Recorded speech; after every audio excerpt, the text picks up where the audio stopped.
continue to follow breaking developments in the shooting of a Chicago police officer this afternoon. It happened in the Englewood neighborhood. Police say an officer was trying to stop a teenager with a gun, and somehow that gun went off. The bullet hit both the suspect and the officer. NBC5's JC Navarrete live at the University of Chicago Hospital with more on the conditions of both of these people. JC? Yeah, Steph and Allison, thankfully they're both doing okay and stable this afternoon. I did go back to the scene earlier this afternoon, and it does remain blocked off by police tape and investigators. I did get a chance to speak to neighbors here to try to get perspective as to what they may have heard or what they saw. I got a chance to speak to the alleged suspect's stepmother, who is 16 years old.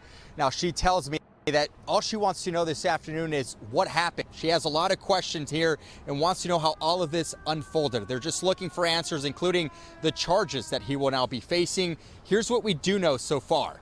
According to police, officers initiated a stop on the 5600 block of South Shields at 12:30 today. That teenager was pulled over, and police say they realized he had a warrant for his arrest and a gun on his waistband.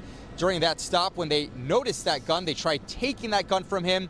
There was an eventual struggle when somehow that gun ended up firing a bullet. He fired a bullet into his groin, and that same bullet struck that officer in the leg. Both the suspect and the officer are expected to recover. Tonight, that stepmother says she doesn't understand how any of this could have happened. She calls a 16-year-old a good kid.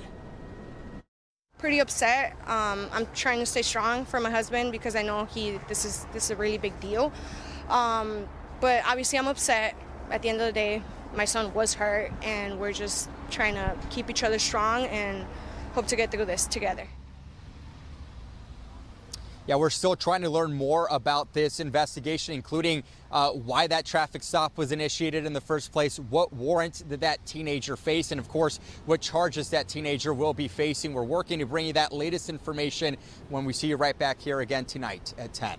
I'll send things back to you guys in the studio. Unfortunately, no life-threatening injuries there. Thank you so much, JC.